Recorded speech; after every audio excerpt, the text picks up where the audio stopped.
What's up, everybody? Welcome back to Hawai'i Players Pod. I'm Olivia Austin, and today we've got Amber Igiede with us. Hey, Amber. Hey guys, I'm so excited to be here. Oh my gosh, it's long overdue. Way overdue. We've been coordinating this for a while, but this is our last episode of season 1 of Hawai'i Players Pod, so we're ending it with a bang. Yes, ending it with a bang. I'm so excited to be here.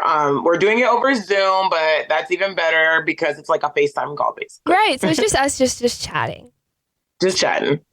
So, Amber, girl, this is so exciting. Okay, so tell me about growing up in Louisiana.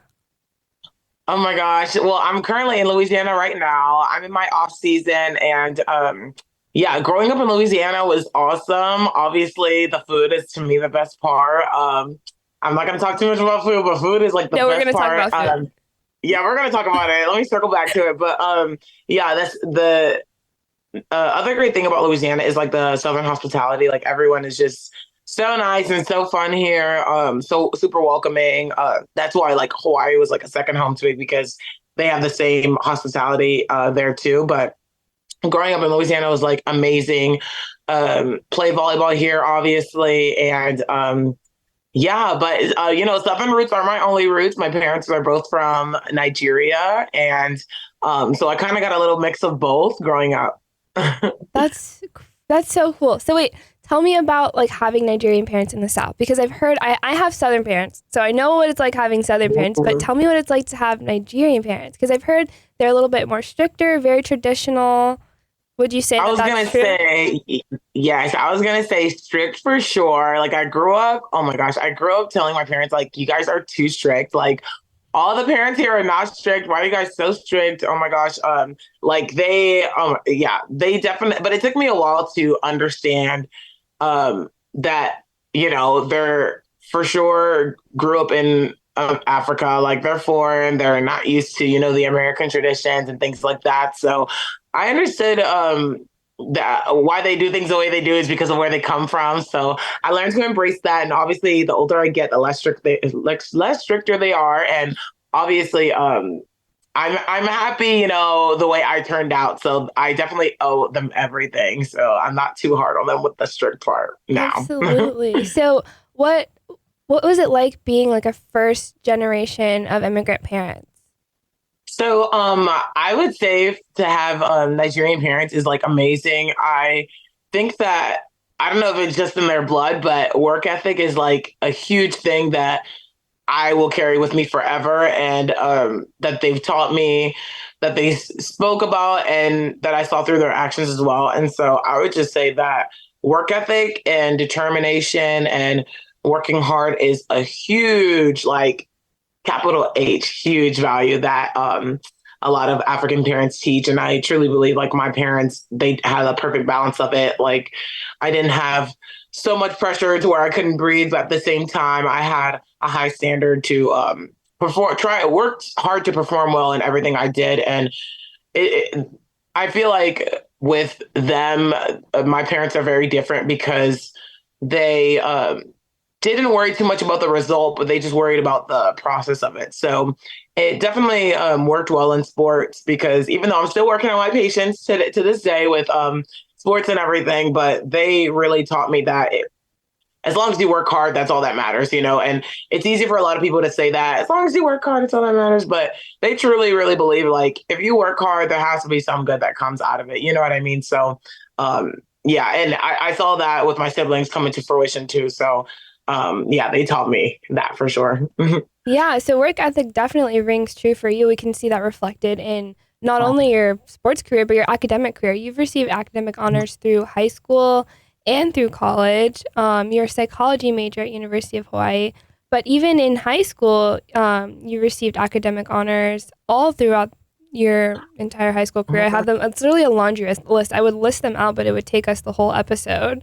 Oh my gosh, don't flatter me. I cannot believe. I have a little bit of tea to spill at that too, because girl, I think following my sister is definitely a tough thing to do, because she all those lists that you that you spoke about, she probably got 10 times more of it. And I think it was a blessing in disguise. I didn't see it when I was younger, but such a smart person, probably the smartest person I know. And she's in medical school right now. And she's just amazing. And I could talk about her for hours. But younger, I would always try to, chase up to her and want to be literally exactly like her with academics and everything. But she's just on a whole nother level. But I think with you reading that makes me happy just because I'm just like, okay, I really try to work hard to, do well in school and everything like that. Because for me, I have to study, I have to do all that stuff. And for her, it's like second nature. And used to always get so mad. But that's why finding volleyball was like, yes, I could finally do something better. And I'm just kidding. But yeah, we always talk about volleyball with me and her too. Like we wish both of us played volleyball. But yeah, thanks for reading that. Oh, of course. So do you only have one sister or do you have multiple siblings? No, I have an older sister and she's 24. She's about a year and a half older than me. I would say, wait, I'm 23. She's about to turn 25. And I have a younger brother who's 20. Okay. Does your younger brother play sports? Yeah, she did. She ran track and she played a lot of sports and played soccer. She said she did well at soccer. She played a lot in Africa, though, obviously, before she came here. And my dad didn't really play too much sports. He's like the brainiac, too. And I think my sister got from him. But my mom, me and my brother got my mom's side of sports traits. Okay, so did any of your siblings ever live in Africa with your parents? Or was it your parents came over here before? Oh yeah, no, my parents definitely came over here before. They had all three of us for sure, like years before. Oh, okay. Did they? Yeah. Are you comfortable sharing the reason that they came to the United States?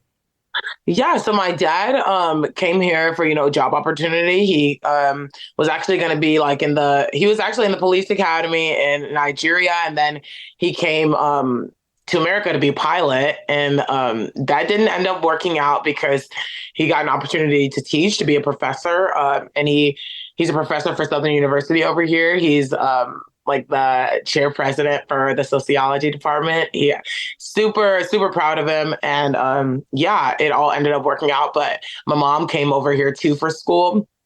But she met my dad before moving here as well. So it was kind of both my dad and school. So they have a cute little love story. So that's fun. I love that. So I want to get into kind of the nitty gritty of it. I want to talk about how you got into playing volleyball. I want to know the very first moment that you touched a volleyball and decided that this was what you were going to pursue. So can you do you remember that moment, that time when you kind of first locked in and was like, this is really cool? Yeah, and it wasn't so much even just touching volleyball. It was more so like seeing a person. My sister hates when I tell the story, but I always tell people that I think I was in fifth grade maybe, and I see a girl, me and my sister at school, and I see a girl come out of PE or something. She was coming into the gym into PE, and she was like sweating and she was like breathing hard, and I was like, what did she do? Like, what was that? And my sister's like, that's volleyball. That's going to be way too hard. And I was like, no way. And so I ended up trying out, and yeah, I just stuck with volleyball ever since. Only sport I've ever played. Best sport, honestly. And yeah, for sure, I just ended up riding with it. What age were you at this time? I was in fifth grade when I started playing volleyball, so about 10 years old. Okay. Mm-hmm. So, I mean, I feel like that's pretty like normal age for when people kind of find their sport and kind of stick with it. I was very young too when I decided I was going to be a cheerleader. Very different. Oh yes, cheer! I've always wanted to do cheer. I just feel like I'm too tall though. That's hilarious. That is so funny you say that because I always wanted to play volleyball, but I was too short. No, people always think they're too short to play volleyball, Liv, but like there's literally the height ranges. Like you don't even have to be in the front row, so you can be short all you want. That's true. But I wasn't good enough to be one of the shorter players on the team. I got you. I did. I played a little rec volleyball in middle school. Right. Period. Exactly. Honestly, I think I really wish I played more sports growing up too, but I dabbled a little bit in tennis. If I wasn't playing volleyball, I would want to do tennis 100%. But yeah, I wish I honestly played more sports growing up, but honestly, I'm very fortunate for volleyball. Yeah, you have had a insane volleyball career. I would always say I didn't go to very many volleyball games, But I would always tell my friends, like, I'll go to the games just to watch Amber smoke these girls. Like, Oh my gosh, I no. loved watching it. It was always just so powerful. But, so Thank you. we're going to talk about your high school career because your high school career was crazy too. But, what was the point when you, from fifth grade kind of to now, what was the point where you kind of figured out, like, okay, I'm really good at this? Well, still trying to figure out if, like still trying to figure out and appreciate my hard work from a young age, but and and it's good to know that, that all the training has come into fruition and everything like that and it's still progressing. But the age that I really took volleyball seriously, I think was freshman year of college, or not for freshman year of college, freshman year of high school. Excuse me, freshman year of high school. And the years before it was just, very fun. Like I ended up like getting the groove in and I was like, oh, I want to play in high school. Like I want to play in high school, make my high school team. And then I think that's when I really started having goals for future volleyball things. Yeah, absolutely. So in high school, you recorded.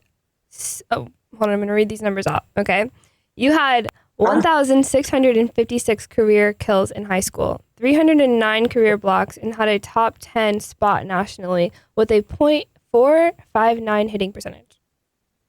Did I have a top spot nationally? I did not know that. That's crazy. But You yeah, I were, had a girl. great high school coach, Coach Rob Smith. He was amazing. I just did his camp like a few days ago, and I love coming back to my high school as well, just to like think back into the roots and everything and help other kids.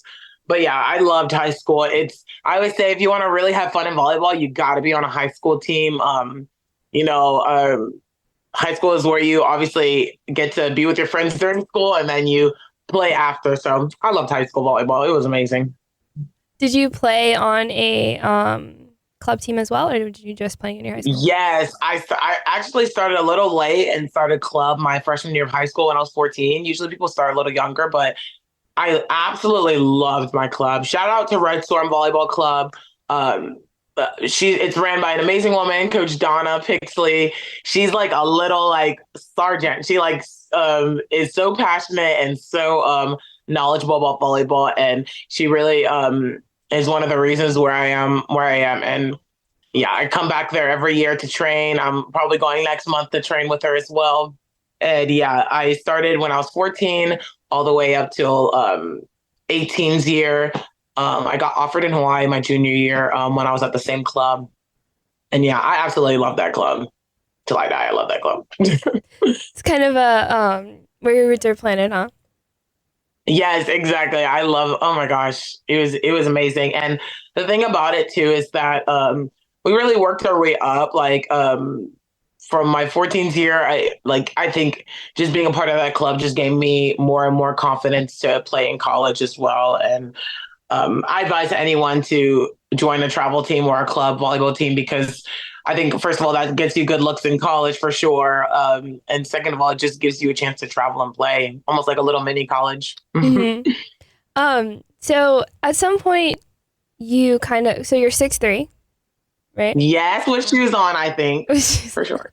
So at what point did you kind of sprout up and it kind of like elevated your volleyball game? Because obviously you weren't 6'3" in fifth grade and you didn't know how tall you were going to be. So at what point did you kind of like sprout up and it kind of worked in your favor in your volleyball career? I've always been pretty overgrown, like in the Not overgrown, like, not even joking. Like I'm not even not even like trying to be funny. I've always been overgrown since pre-K on. Like always been the tallest kid. There's literally this picture that someone showed me when I was in high school, and it was like all of us as I think sophomores or freshmen, and I'm literally in the middle, and all of my other friends are like this. So it's like a pyramid. I'm literally like the tallest, and it's crazy. I've always been the tallest kid, and it was an insecurity of mine. Obviously, before sports, it's sad to say that sports has made me like really love my height because I'm like, okay, I can actually do something with it. You know what I mean? But yeah, it was an insecurity of mine, but I've embraced my height because who doesn't want to be tall? Like I love being tall. Hey, I'm still growing. I'm still saying. Right, Olivia. I'm still growing. I hope I'm not though, but Oh my goodness. No, I'm 5'3". I don't think I'm going to stay here. I would love to get to 5'4". That would be the goal. But I'd love to reach 5'4". I don't think it's going to happen. So you mentioned you got offered your junior year. What kind of, when did you, was that your first offer, or like, was it kind of, when did you start getting real, honest looks from colleges? Yeah, so I wanted to start using my junior year to really, the end of my sophomore year to my junior year to start looking at colleges. And Louisiana, to be honest, isn't really a big volleyball state. It's really like Texas, California, like all those other big states, but Louisiana, not really. And I loved my club to death. But like, I think the division that we were in, too, a lot of or the court we were on too, a lot of the college coaches were all the way over there looking at the other, girls, but we worked so hard and we did so well. So it was always frustrating. I'm like, oh my gosh, can they come watch on this court? But so I had to do a lot of reaching out, emails. Like, you wouldn't even believe how many emails I freaking sent, girl. Like I emailed so many colleges twice, like each coach, like the assistant, the executive director, whatever, like recruiting coordinator. I emailed every single one of every coach everywhere. And I was just showing my Instagram, like the emails I sent and how long ago and how many I did. And it's unbelievable how many. And so I did a lot of that. And I also had help with my college, with my club coach and my high school coach. And I didn't get that many offers from big schools. Hawaii was really my first big school that offered me, and I reached out to them. I emailed them. I was coming across like a YouTube video of like a big hustle play that they were doing, and I can't even remember if they won the point or not, but I just loved how much effort and hustle that they had in the play, and I was like, I'm going to email them. And so I emailed them. I kind of put my hand out to have them come to my first junior tournament, which I instantly regretted after I sent to them, because I was like, bro, this is horrible. The first tournament's always the worst. So I was so scared for them to come. And so Coach Angelica came, and after the first 2 days, she offered me, and I literally almost started crying. Like, I was literally wearing a Hawaii shirt too. It was like fate. Like, it was amazing. And I said yes, obviously. My parents were a little hesitant at first because of how far Hawaii was, but right. Yeah, and I'm the middle child, so I'm kind of a little, and no one knows like what I'm going to do. So I was like, okay, I'm just going to say yes. It's okay to be hesitant, but I would love to go there. So I accepted. And what a decision that was. It turned out to be amazing. I hope I like to think you enjoyed your time here. I know I enjoyed watching you. Like I said, you're so powerful on the court. Like, it's really something to see in person. Support for Hawaii Players Pod comes from Hawaii Pacific Health. For strains, sprains, sports injuries, and muscle and joint pains, visit the Orthopedic Urgent Care team at Straub Medical Center, Kahala Clinic and Urgent Care. No appointment is necessary. Learn more at straubhealth.org/Kahala. Being in Baton Rouge when you got your offer and stuff, I imagine there's a lot of like LSU influence. Was that ever an option for you, or is it something that you kind of wanted to get away from? Well, in general, I've always said like I wanted to explore. Like I literally have in like my diary, in one of my diaries when I was younger, I said, I don't care where I go. I don't care how cold it is. I just want to go to like a great volleyball school and go anywhere. Like, it doesn't matter. I want to explore. And so that's why Hawaii was such a perfect fit. But I love LSU. I went to their camps every year in high school. I unfortunately never got offered by LSU, but I love Fran Flory, the coach, and her daughter as well. I just saw her daughter the other day. And yeah, I love that program so much. And what Tanya, the new coach, is doing with the program, it's amazing. But yeah, I never got offered from them, but they're an amazing program. No, absolutely. Did you grow up? I assume you grew up I grew up watching LSU from Virginia, so I assume that there was a lot of that going on. Yes. Outside of volleyball, did you participate in any of the like cool like cultural events that like Louisiana has? Because I know Mardi Gras and they have all these different like fun things.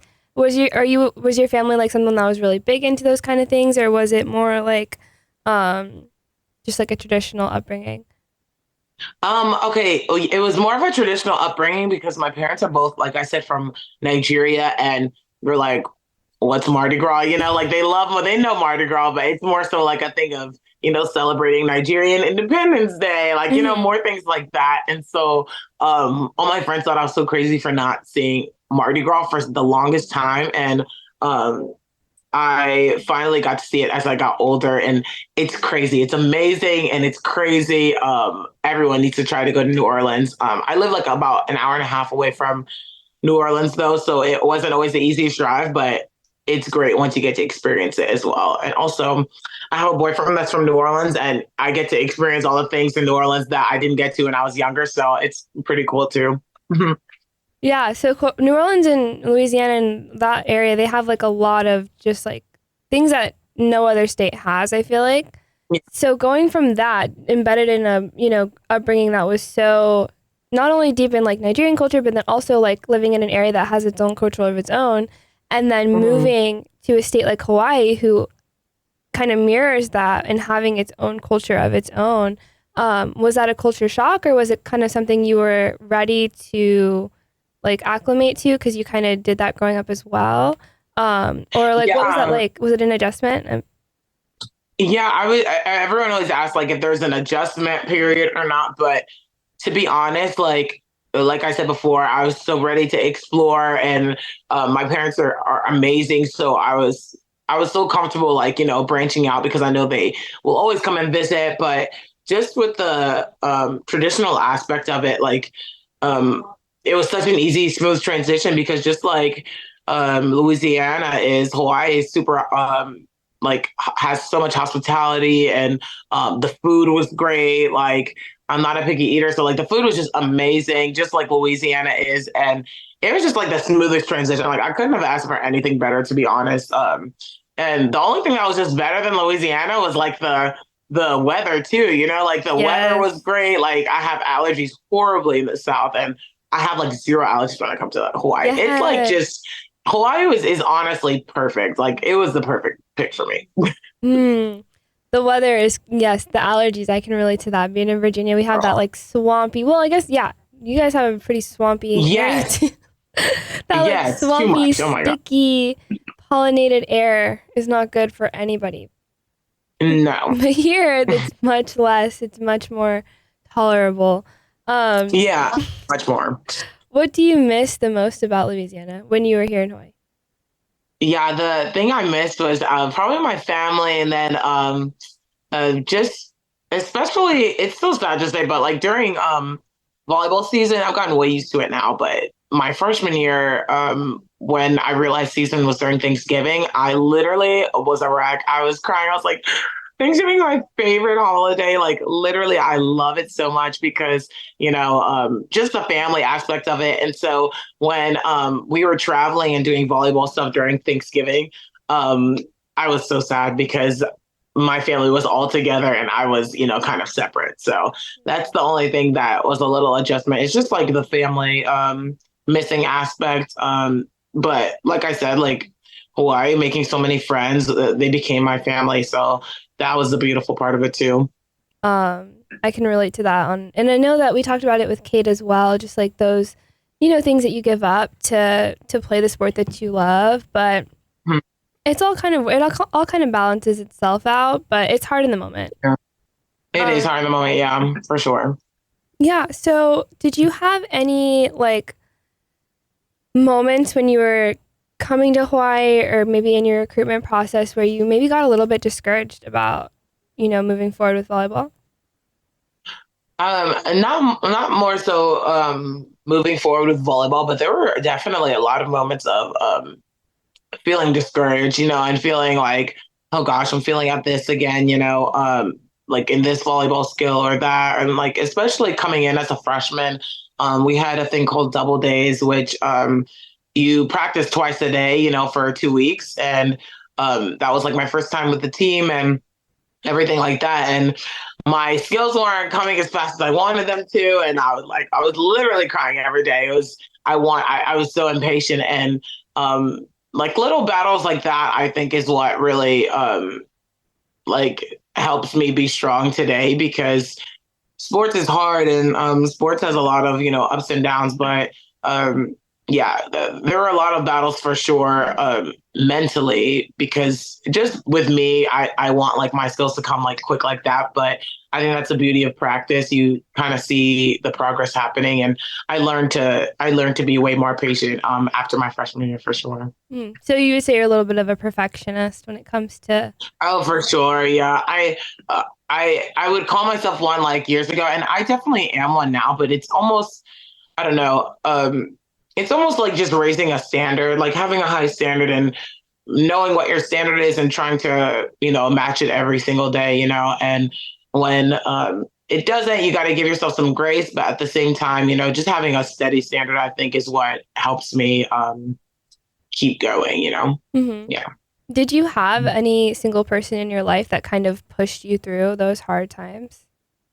Oh, I would say my teammates, my parents, and just like sometimes when I would be so like sometimes as athletes, like you kind of get embarrassed to always like talk about like you not doing well. And so I would say when I wouldn't like say things to others, I would pray a lot. And Mm. I know a lot of people, a lot of athletes, they either pray, they meditate, or are very spiritual. And so for me, I pray a lot. And especially during those double days, I would just have a scripture on my phone like every morning to read before practice. And that would help me like a ton. So that has stuck with me for sure. I always love going back to scripture when I'm feeling Yeah, discouraged. It is so powerful. Um, it's so powerful. do you have a favorite scripture that you want to share? Oh yes, I literally have it on my vision board right here. It's Isaiah 40:31, and it's about like spreading your wings like eagles. Like as long as you trust in the Lord, like you walk, you won't grow faint. You run, you won't grow weary. And it's just almost like almost like an athletic like scripture too. It's almost like I can interpret it in an athletic way and in a life sort of way, And so I have that on like my scriptures, and I mean I have that on my like my vision board, and that's like my favorite scripture ever. So. That's Yeah. good. That's really good. Thank Um, you. so then when you were coming into your freshman season in 2019, Mhm. you played your freshman year. You had an amazing, I'm looking at it right now. You had an amazing freshman year. You had 26 starts in 30 matches. You played all 30 matches, a total of 103 sets. It's insane. Wow.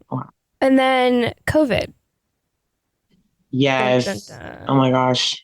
What COVID and everything. I'm just kidding. No, but COVID, there's a reason for everything, but COVID definitely put a little hinge in everything. Yeah. So what was your like reaction when you found out that your season was canceled? Yeah, so we were devastated. Like we didn't think it was actually going to get canceled, like because every school in the country kept going, every sport. And so when we were canceled, we were like, oh, why us? Like, But I totally understood. We were different. We're on an island, and it's easier for everything to spread. So I understood that point of view for sure. But COVID, with our season getting canceled, it definitely blossomed into me wanting to explore beach volleyball, and I got into that, and I absolutely loved it. It was definitely very hard transitioning from court to beach, but it was the best time ever, and I'm so grateful that I did it.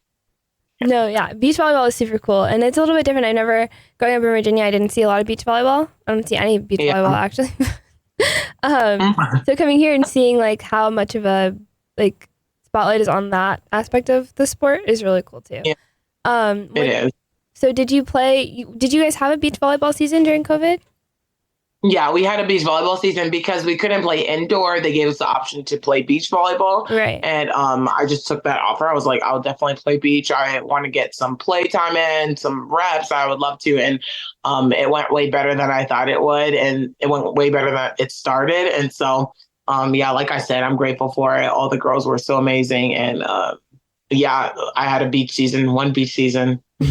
You had a really good season, like a really Well, good season in beach. So, I know it went way better than I thought it would be, but it was like a cool little project for me to really challenge myself with and work on. And yeah, I think one like great thing that came out of beach was just my mental aspect. There's only two of you on the court instead of six, and instead of five others that you have to kind of get your energy from. You get your energy from one person, and so that other half you just gotta sort of use your own, right? And so I think one good thing from beach is definitely my mental side of the game. It got stronger for sure. Absolutely. And then you also, well, you started all 4 seasons for indoor. You played 1 season of beach. And then you hit your career 1,000 points your senior year. I was actually at that game, which was, oh my gosh, were you really? I was there. I think it was a sold out game. It was absolutely insane. Oh my gosh, that's crazy. The energy in the stand when you guys are playing is something so special. It's so special. Were you ever intimidated, like going into playing on such a big stage? I don't even know how to describe it. It's unreal. It's one of the best crowds in the country, and I think it was like ranked like top 5 as well, like statistically. But it's unreal. It's not even an intimidating. It's almost like such a positive thing that you want to impress that crowd. Do you know what I mean? You want to work, you want to win for that crowd, and they give you so much support. They're so invested. They talk to you in the grocery stores. They talk to you, when you're doing this and that outside of the actual stadium. And the fans are just so supportive and invested that it makes you want to work for them. And so I think the funny thing is when you do something well in the arena, they cheer, and then when you do something, make a mistake or do something stupid, you hear like they're audible, like oh, like you hear their sigh, and so they're so animated, and it's just like you want to work so hard to please them and like reward their support that they've given you. You know what I mean? So yeah, for sure. Hawaii in and of itself has a really big fan base, but you've also built like kind of your own fan base. You have. What is that like? Like when the little kids come up and speak to you, maybe when you're not playing volleyball or you get recognized out and about. Is that weird, or is it something that you kind of gotten used to? It's crazy. No, it's definitely something that like you can never get used to because I don't know, it's just so rewarding, like playing volleyball and then being so excited that you play the sport that you love, and I don't know, it makes it feel like what I do worth it. And I get to play volleyball like almost as my job, like my job for sure now, but like in college, like that's what it felt like. It felt like we were on like a professional team in Hawaii because all of the supporters just show so much love. And yeah, when I see little girls, it just makes me appreciate more what I do. And even in practices when we were moving slow, like mentally, physically, like we would always just kind of bring it back to the community and say how everyone would want to be on this team. Like there's little girls who dream of working hard to play on this team one day. So we just have to kind of wear our shirts with pride and wear, Wahine volleyball with pride. So, and I think that's kind of what grounded us as well. Yeah. And also there's a lot of things that go on outside of volleyball that you guys are really investing in, like community work and different things that you guys do throughout the season. Where's kind of your heart at outside of volleyball when it comes to more of the like philanthropy work that you guys have done? Yeah, my heart outside of volleyball is definitely towards mental health. Like I grew up with my mom being a counselor. She graduated in social work, psychology, and just me being like the person that I am too. As you can tell, I love to talk. I love to yap. So I love to, ask people about how they're feeling and try to give my advice if people ask. And I love listening to people's like problems and troubles. And that's really where my heart is. And so I just love anything having to work with people in the mental health field, So yeah, that's where my heart is for sure. Mm-hmm. And getting your degree in you got your degree in psychology. Yeah. Are you planning to pursue anything with that? I know you're playing professional volleyball. We're going to talk about that in a minute. I'm excited to talk about that. But with your degree, like, did you kind of have like a game plan to work in mental health? Yeah, for sure. Watching my mom, she's like such an inspiration to me, like I said, about being in the mental health field. And I've always wanted to, as soon as I was finished with high school, I wanted to get my degree in psychology. And I also minored in ethnic studies because I'm really passionate about, about like anything like with race and ethnicity and just about like human rights and everything like that. So, um, but yeah, I've always wanted to major in psychology, and hopefully after volleyball, I get to be some sort of mental health therapist or work in that field, even in the athletic field with other athletes. That'd be awesome. Yeah, absolutely. That's an amazing field to be in. And I think that's really like honorable work. And I think that's going to be really cool. And I can't wait to see where you go with that. But more, I'm excited to see where you're going in your professional career. And I want to talk about that for a little bit. You've kind of gone a couple different routes since you've left UH. Do you want to like break that down a little bit? Yeah. So right after season, my dream was to play in Italy one day. Like Italy's one of the top volleyball leagues, in the world, and I've always wanted to play there. Like, it's like my dream. And so I was so blessed and fortunate enough to come straight out of college to play a half season with an Italian league. I was in Rome. I was part of the Roma volleyball team, and it was amazing. If I were to go back to Europe, I would for sure go to Italy. It's beautiful. The food's amazing. Life outside of volleyball is great, and then volleyball is amazing too. So I absolutely loved it there. And so now my contract is ended. I'm in my off season right now, and I hopefully the location will come out by the time this podcast comes out too. But yeah, I'm going to be playing volleyball into the new American League now, and it's called Love Volleyball. And hopefully I'll be close to home. I haven't played close to home in like 5 years. And so I'm super excited to get that opportunity to be on American soil. So yeah, I think this league's going to be great, and it has potential to be like one of the best leagues in the world. So I'm super excited about that. That is so amazing. Congratulations, Amber. That is awesome. Thank you. It's crazy to see how like quickly you're growing in, not only how, because you grew really fast in the college space, but in the professional space, you're thriving. And it's amazing to be able to play back in America and be able to, have that same support that you had through college, have those fans be able to watch you play professional. That's going to be amazing. I'm going to be watching for sure. I know that. Oh my gosh, I'm excited. Like I said, I love watching Amber go up in there and just smoking everyone. It's goosebumps. Does your off season now as a professional player look different than your off season did in college? Yeah, so I would almost even say off season might be a little longer. It really depends on what league you're in, because a lot of people, a lot of countries have, different periods. So if you play in Europe, you start in September/August and you finish in May. And then for this new American League, I think we're starting towards November, or maybe late September, November, and then all the way till May as well. Some people play in Puerto Rico, and it's only in the springtime. And so it really depends. But for me, I'll be early fall is when I'll be starting. So, yeah. That's going to be awesome. Do you have any like career goals for this season that you're playing? Well, it's my first full rookie season, and so I'm super excited. And honestly, just how my goal was since before I even made my high school team, is just to make a starting lineup. Like everyone wants to play, everyone wants to work hard to play well for your team. So mine is to really like adapt to speed and make a starting lineup or something. And yeah, that's always been my goal. Working is to work to play, and then everything else will come after. So yeah.